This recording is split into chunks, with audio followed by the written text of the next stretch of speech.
Here we will write a Python program to accept list elements and add another element at a specified index. So first we will open the IDLE, then we will add new file, and in comment line first we will write program description.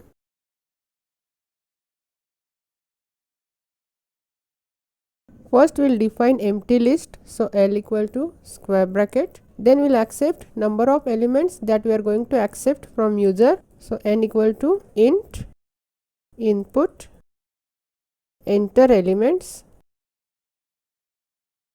Then we will accept the elements from the user. For this we will define one variable I, which is initialized with 0, and we will use while loop. So while I less than n, we will accept the element. So E equal to int input enter element, then L dot append E, where L is the list that we have defined, and then we will increment the I, so I equal to I plus 1. Then first we will print the original list, so print original list, and we will print with print L. Then we will accept the element that we are going to add into the list, so n1 equal to int input enter element to add to list,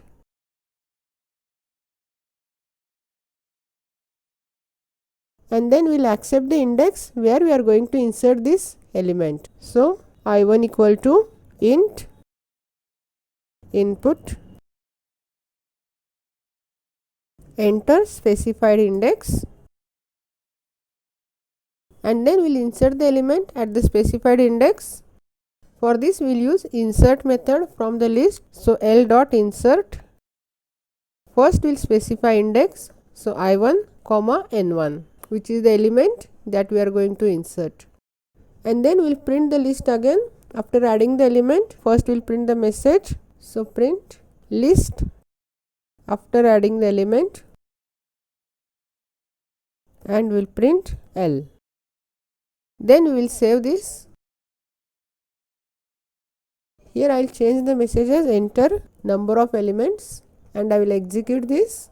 It will ask number of elements, I will give 4, and then I will enter the elements. It will print original list as 3769. Then I will enter the element to add as 5, and I will give the specified index as 2. It will print the list after adding element as 37569. Since we have specified the index as 2, at the position index 2, 5 is inserted into the list.